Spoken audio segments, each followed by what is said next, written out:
ಇದು ಕಾನೂನು ಬಾಹಿರವಾಗಿ ವಿಂಡ್ ಫ್ಯಾನ್ ಅಳವಡಿಸಲಾಗಿದೆ ಅನ್ನುವಂಥ ಆರೋಪ ಈಗ ಕೇಳ ಬರ್ತಾ ಇದೆ. ವಿಂಡ್ ಫ್ಯಾನ್ ಸ್ಥಾಪನೆಗೆ ಗ್ರಾಮಸ್ಥರೆಲ್ಲ ಸೇರ್ಕೊಂಡು ಭಾರಿ ವಿರೋಧ ವ್ಯಕ್ತಪಡಿಸ್ತಾ ಇದ್ದಾರೆ. ವಿಜಯನಗರ ಜಿಲ್ಲೆಯ ಕೂಡ್ಲಿಗಿ ತಾಲೂಕಿನ ಸಿದ್ದಾಪುರದಲ್ಲಿ ಈ ಒಂದು ಘಟನೆ ನಡೆದಿದೆ. ಬೃಹತ್ ವಾಹನ ತಡೆದು ಗ್ರಾಮಸ್ಥರೆಲ್ಲ ಸೇರ್ಕೊಂಡು ಆಕ್ರೋಶ ಹೊರಹಾಕಿದ್ದಾರೆ. ವಿರೋಧದ ನಡುವೆಯೂ ಕೂಡ ಕೆಲಸವನ್ನ ಕಂಪನಿ ಸಿಬ್ಬಂದಿ ಮುಂದುವರಿಸ್ತಾ ಇದ್ದಾರೆ. 3 ದಿನಗಳಿಂದ ಸ್ಥಳಕ್ಕೆ ಅಧಿಕಾರಿಗಳೇ ಭೇಟಿ ನೀಡಿಲ್ಲ. ಪಂಚಾಯಿತಿ NOC ಇಲ್ಲದೆ ಕಾಮಗಾರಿಯನ್ನು ನಡೆಸಿದ್ದಾರೆ ಅನ್ನುವಂಥ ಆರೋಪ ಇದೀಗ ಕೇಳಿಬರ್ತಾ ಇದೆ. ಬೆಳೆಗಳ ಮೇಲೆ ಧೂಳು ಆವರಿಸಿ ರೈತರಿಗೆ ಆತಂಕ ಎದುರಾಗಿದೆ. ಅರಣ್ಯದಲ್ಲಿ ಮರಗಳನ್ನು ಕಡಿದು ರಸ್ತೆ ಮಾಡಿದ್ದಾರೆ ಅನ್ನುವಂಥ ಆರೋಪ ಕೂಡ ಇದೆ. ಅರಣ್ಯ ಇಲಾಖೆ ಅಧಿಕಾರಿಗಳ ವಿರುದ್ಧ ಈಗ ನಿರ್ಲಕ್ಷ್ಯದ ಆರೋಪ ಕೇಳಬರ್ತಾ ಇದೆ. ಯಾವುದೇ ಕಾರಣಕ್ಕೂ ಅರಣ್ಯ ಅಧಿಕಾರಿಗಳು ಇದ್ರ ಬಗ್ಗೆ ತಲೆ ಕೆಡಿಸ್ಕೊಳ್ತಾ ಇಲ್ಲ ಅನ್ನುವಂಥದ್ದು ಗ್ರಾಮಸ್ಥರ ಒಂದು ಆರೋಪ. ಇಲ್ಲಿ ರೈತರಿಗೆ ವಿದ್ಯುತ್ ಘಟಕ ಸ್ಥಾಪನೆ ಮಾಡ್ತಕ್ಕಂಥವ್ರು ಇಂಥವ್ರು ಬಂದು ಅಡ್ಡಿಪಡಿಸ್ತಾ ಇದ್ದಾರೆ. ನೀವು ಒಂದು ಸ್ವಲ್ಪ ಹೇಳ್ರಿ ಅಂದ್ರೆ ಅವರು ಸ್ಥಳೀಯ ಕಾರ್ಯಕರ್ತರಿಗೆ, ಅವರು ಪಕ್ಷದ ವತಿಯಿಂದ ಕಾರ್ಯಕರ್ತರು ಏನಿದ್ದಾರೆ ಅವರಿಗೆ ಇನ್ನೂ ಬೇರೆ ಯಾರ್ಯಾರು ಹೇಳ್ಬಿಟ್ಟು ಇಲ್ಲಿ ಯಾರು ಒತ್ತಡ ಮಾಡಿ ದುಡ್ಡುಗಳನ್ನು ನಮಗೆ ಪರಿಹಾರ ಕೊಡ್ರಿ ಅಂತ ಕೇಳ್ತಾ ಇರ್ತಾರಲ್ಲ, ಅವ್ರಿಗೆ ಏನಪ್ಪ ನೀನು ಯಾಕೆ ಹಂಗೆ ಮಾಡ್ತಾ ಇದೆ, ಅವ್ರಿಗೆ ಕೆಲಸ ಮಾಡಕ್ಕೆ ಬಿಡು, ಅವ್ರಿಗೆ ರೂಲ್ಸ್ ರೆಗ್ಯುಲೇಷನ್ಸ್ ಗೊತ್ತೈತೆ, ಎಲ್ಲ ಗೊತ್ತೈತೆ, ಅವರೆಲ್ಲ ಕಡೆಯಿಂದ ಪರವಾನಗಿ ತೊಗೊಂಬಂದಿದ್ದಾರೆ. ಯಾರಿಗೆ ಇವತ್ತು ಒಂದು ಪೇಪರ್ ಸಣ್ಣ ತುಂಡನ್ನು ತೋರಿಸಿಲ್ಲ ಅವರು.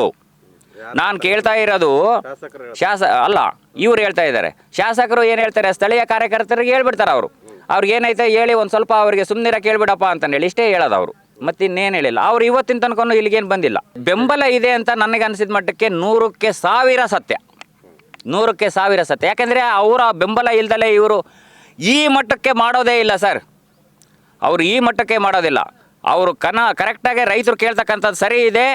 ಅವರು ಸರಿಯಾಗಿ ನೀವು ಈಗ ಬೃಹತ್ ಗಾತ್ರದ ವಾಹನಗಳು ಸಂಚಾರ ಮಾಡಲಿಕ್ಕೆ ಅವಕಾಶ ಇಲ್ಲ.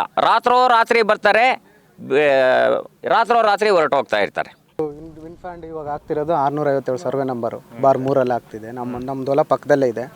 ಈಗ ಅದು 80 ಮೀಟ್ರು ಇನ್ನು 90 ಮೀಟ್ರು ನಮ್ಮ ಹೊಲ ಬೌಂಡ್ರಿಲಿ ಬರುತ್ತೆ ಸರ್. ಅದು ಅಕಸ್ಮಾತ್ ಏನಾದರೂ ಇದು 120 ಮೀಟ್ರ್ ಅಡಿ ಜಾಸ್ತಿನೇ ಇದೆ. ಇನ್ ಕೇಸ್ ಏನಾದರೂ ಬಿತ್ತು ಅಂತಂದರೆ, ಈಗ ಹೊಲದಲ್ಲಿ ಕೆಲಸ ಮಾಡ್ತಿರ್ತೀವಿ ನಾವು, ಬಿತ್ತು ಅಂದರೆ ನಮಗೆ ಜೀವಕ್ಕೆ ಅಪಾಯ ಆದರೆ ಯಾರು ಗೋಡೆ? ನಮಗೆ ಸುತ್ತಮುತ್ತ ಇರೋ ಹೊಲ್ದರಿಗೆ ನಮಗೇನು ಭದ್ರತೆ ಇಲ್ಲ, ಜೀವಕ್ಕೂ ಭದ್ರತೆ ಇಲ್ಲ. ಒಂದು ನಾವೇನಾದರೂ ಕೇಳಿದರೆ ನಮ್ಮದು ಲೀಸ್ ಏನು ತೊಗೊಂಡಿದ್ದೀವಿ ಆ ಬೌಂಡ್ರಿಲಿ ನಾವು ಮಾಡ್ತಿದ್ವಿ, ನಿಮ್ಮಿಂದ ಅದಕ್ಕೇನು ತೊಂದರೆ ಆಗಲ್ಲ ಅನ್ನೋ ಲೆಕ್ಕಕ್ಕೆ ಅವ್ರು ಮಾತಾಡ್ತಿದ್ದಾರೆ ಸರ್. ಆಮೇಲೆ ಏನು ಹೇಳ್ತಿದ್ದಾರೆ ಅಂತಂದರೆ, ಸರ್ ಇಷ್ಟು ಧೂಳೆಲ್ಲ ಬರ್ತಿದೆ ಸರ್, ನೀವೇ ನೋಡ್ತಿದ್ದೀರಿ, ಇವತ್ತು ತೊಗೊಂಡಿದ್ದೀರಾ. ಗಾಳಿ ಬಂದ ತಕ್ಷಣ ಆ ಕಡೆ 1-2 ಎಕರೆಲಿ ನಾನು ಮೆಣಸಿನ ಗಿಡ ಹಾಕಿದ್ದೀನಿ. ಈ ಕಡೆಲ್ಲ ಇವರೆಲ್ಲ ಹತ್ತಿ, ಸೂರ್ಯಕಾಂತಿ ಅದೆಲ್ಲ ಹಾಕ್ಕೊಂಡಿದ್ದಾರೆ ಸರ್. ಎಷ್ಟು ಧೂಳು ಬರುತ್ತಂದರೆ ಸರ್, ಬರೀ ಜಮೀನು ಉಳುಮೆ ಮಾಡ್ತಿದ್ರೆ ಇಷ್ಟು ಧೂಳ ಬರಲ್ಲ ಸರ್. ಇಷ್ಟು ದೊಡ್ಡ ವೆಹಿಕಲ್ಸ್ ಎಲ್ಲ ನೀವು ನೋಡು 64 ಗಾಲಿದೆಲ್ಲ ಓಡಾಡ್ತಿದೆ ಸರ್. ಈಗ ಧೂಳು ಬಂದಿದ್ದು ಪೂರ್ತಿ ನಾವು ಮಲ್ಚ್ ಹಾಕೆಲ್ಲ ಮಾಡಿದ್ವಿ, ಧೂಳು ಹಂಗೆ ಕುತ್ಕೊಂಡಿದೆ ಸರ್. ಗ್ರೋತ್ ಆಗ್ತಿಲ್ಲ. ಎಷ್ಟು ನೀರು ಬಿಡ್ತಿದ್ರು ಗ್ರೋತ್ ಆಗ್ತಿಲ್ಲ. ಈ ಕಡೆ ಮಳೆ ಬರ್ತಾ ಇಲ್ಲ. ಈಗ ಈರುಳ್ಳಿಗೆ ಎಲ್ಲ ಹೊಲ ತುಂಬ ಫಸಲು ಇಟ್ಕೊಂಡಿದ್ದೀವಿ. ನೀರು ಯಾವುದಕ್ಕಂತ ಬಿಡ್ಬೇಕು ನಾವು? ಇಷ್ಟು ಧೂಳು ಬಂದು ಕೂತ್ಕೊಂಡ್ರೆ ನೀರು ಯಾವುದಕ್ಕಂತ ಬೀಳಬೇಕು? ಇದನ್ನು ಬೆಳಿಗ್ಗೆ ಹೋಗಿ ನಾವು ಪರಿಹಾರ ಏನು ಸರ್ ಈ ಥರ ಆಗ್ತಿದೆ ಅಂತ 4 ದಿನದಿಂದ ಸತತವಾಗಿ ದಿನಾಲೂ ಕೇಳ್ತಿದ್ವಿ. ಇವರು ಸೂಪರ್ವೈಸರ್ ಇದ್ದಾರೆ ಸರ್, ಒಬ್ಬರು ಇದಕ್ಕೆ ಇನ್ಚಾರ್ಜ್ ಶ್ರೀನಿವಾಸ್ ಮತ್ತು ಸುರೇಶ್ ಅಂತ, ಅವರಿಬ್ಬರನ್ನೂ ಕೇಳ್ತಿದ್ದೀವಿ ಸರ್. ನಮ್ಮೂರು ಮುಖಂಡರು ಕೂತ ಅವರಿಂದನೂ ಹೇಳಿಸ್ಬಿಟ್ಟು ಕೇಳ್ತಿದ್ವಿ ಸರ್. ಈ ಫ್ಯಾನ್ಗೆ ಒಂದು ಸ್ವಲ್ಪ ಮುಂದಾಳತ್ವ ವಹಿಸ್ಕೊಂಡಿರ್ತಾರಲ್ಲ ಸರ್, ಇದು ರೋಡಿಗೆ ಬಿಡಿಸೋಕೆ ಸರ್. VA ಅವ್ರ ಗಮನಕ್ಕೆ ತಗೊಂಬಂದಿದ್ವಿ ಸರ್. ಒಂದು ಅರ್ಜಿ ಬರ್ದು ಕೊಡು ಅಂತಂದು ಹೇಳಿದ್ರು. ವಾಟ್ಸಪ್ ಮುಖಾಂತರ ಅವ್ರಿಗೆ ಕಳಿಸಿದ್ದೆ ಸರ್. ಇವತ್ತು ಮಾತಾಡಿದೆ, ಮೀಟಿಂಗಲ್ಲಿದ್ದೀನಿ, ಮೇಡಮ್ ಗಮನಕ್ಕೆ ತಗೊಂಬರ್ತೀನಿ ಅಂತ ಹೇಳಿದ್ದಾರೆ.